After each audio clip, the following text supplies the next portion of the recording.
ចាងផុតទៅនៅចាំស្អែកថ្មីអើយស្នេហ៍ខ្ញុំឥតន័យហារតីប្រេះស្រាំអើយថ្ងៃស្អែកសន្យាថាឲ្យខ្ញុំចាំមិនដេចទៅបណ្ដាំស្អែកហួចច្រើនហើយ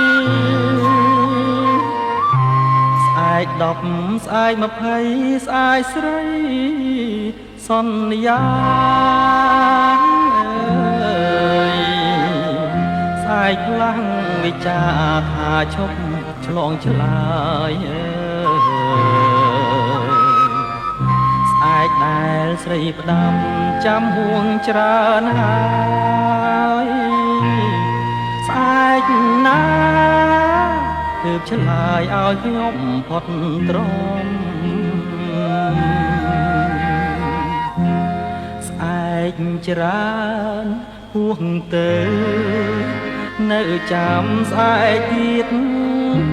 តែខ្លួនត្រូវឃ្លាតទាំងទ្រូងរងកម្ម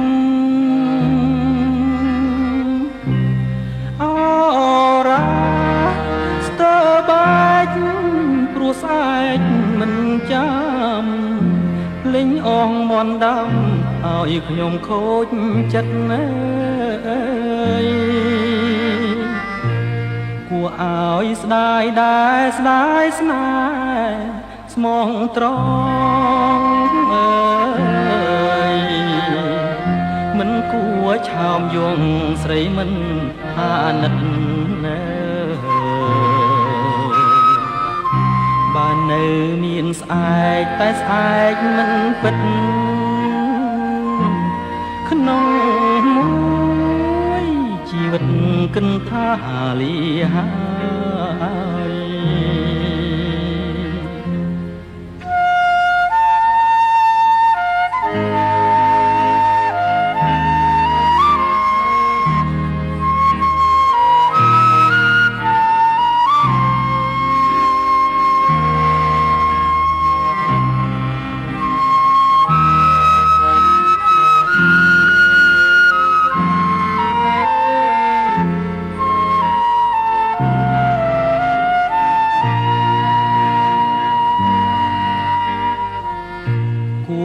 ឲ្យស្ដាយដែរស្ដាយស្នេហ៍ស្មងត្រ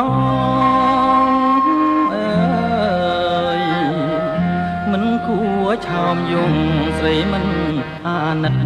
ណាបើនៅមានស្អែកតែស្អែកមិនពិតក្នុងមួយជីវិតគិនថាលីហា